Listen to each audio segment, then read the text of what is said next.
I speed skated for 10 years of my life. It all started when my mom saw an ad for the Gloucester Speed Skating Club in the newspaper when I was 6 years old. At first, I was pretty bad, even for a beginner. Everyone my age could do crossovers around the track except for me. It was the most frustrating thing to go through, seeing everyone being able to do things that I simply wasn't able to do.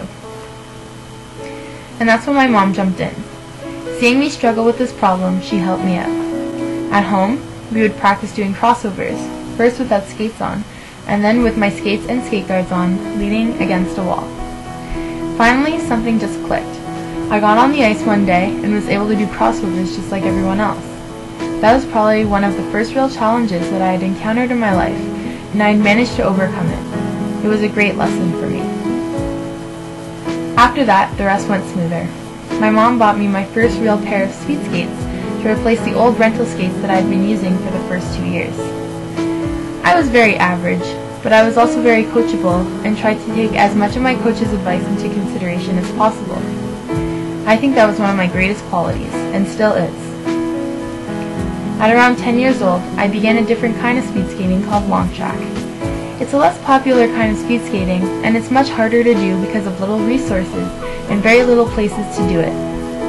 Nonetheless, I tried it, and before I knew it, I was hooked. I had found my fit.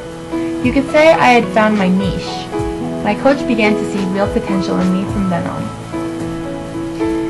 At 12, I competed at the Ontario Provincials and managed to break 2 provincial records in my age category. I seriously couldn't believe it.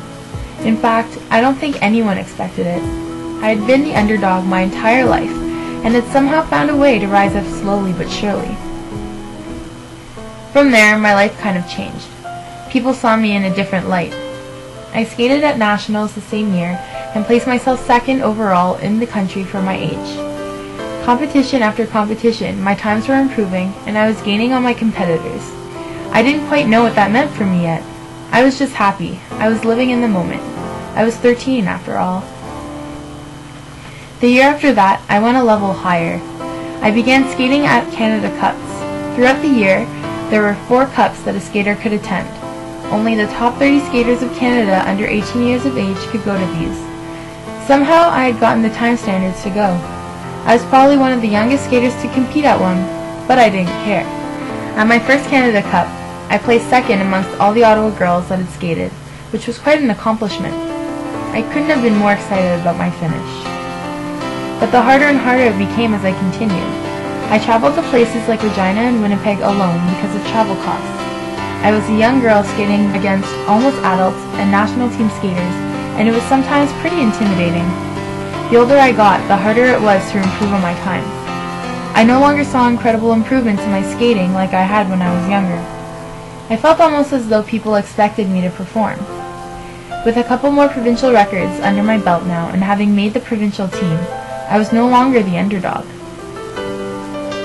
One of the most disappointing things for me was not making the Canada Winter Games Ontario team last season. I literally lost my spot because of a couple of hundredths of a second. Even though I would have been the youngest team member, there had been no doubt in my mind that I could make it, and I didn't. I had come 5th, hence being named the alternate in case someone got injured before the games. It sucked. My last season felt like an overall disappointment. Some of my closest friends were beginning to lose interest in the sport and were thinking of quitting. That was the most devastating thing for me, because they were what kept me going. Friends had always been a huge reason behind why I enjoyed speed skating so much. We did everything together. We spent almost every weekend during the winter together, spending every minute together. They knew me better than anyone else ever did. Though speed skating was an individual sport, our little group of friends felt much more like a team. We were all competitors on the ice, but off the ice, we were best friends. When my very best friend decided to quit, something changed inside of me. I no longer had that drive and passion that I once had, and then over the summer, almost overnight, I made the decision to quit speed skating. It didn't seem real until I told my parents and was forced to say it out loud. That's when it really hit me. I no longer wanted to speed skate. Yes, I would miss my skating family to death, but I didn't have the desire to physically skate anymore. I knew I would disappoint my coach, who had believed in me and had saw potential in me all along. I had developed a strong relationship with him, and he really thought that if I stuck with the sport, I would get really far someday. He had traveled alongside of me, spending thousands of dollars in time trying to make me a better skater. How could I just throw all of that away? In the end, I had to do what was best for me. Skating just no longer made me happy. It's hard to say goodbye to something that used to consume my entire life and all of my thoughts. And it's especially hard to never see any of my speed skating friends anymore, or as much as I would have liked. However, I feel as though I'm slowly getting closure and moving on. I would like to take the time to thank my coach Mike for all of the wonderful things he has done to help me progress as an individual as well as an athlete. He is by far one of the most inspirational people I have ever met, and I really respect him. He saw great potential in me when most people didn't, and he always believed in me. Having to make this montage is probably one of the hardest things I've ever had to do, because I know how disappointed he must be in me. But at the same time, I feel as though it must be done. I need to show my speed skating family just how much of an impact they have made on me, even though they may not have realized. Mike, I would like to thank you for all those hours you spent watching me skate last, and for all of the money you spent to travel alongside me. I would seriously not have gone this far in skating if it wasn't for you.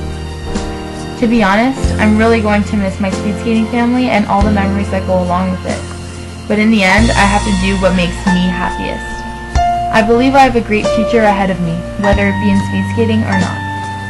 Speed skating will always have a special place in my heart.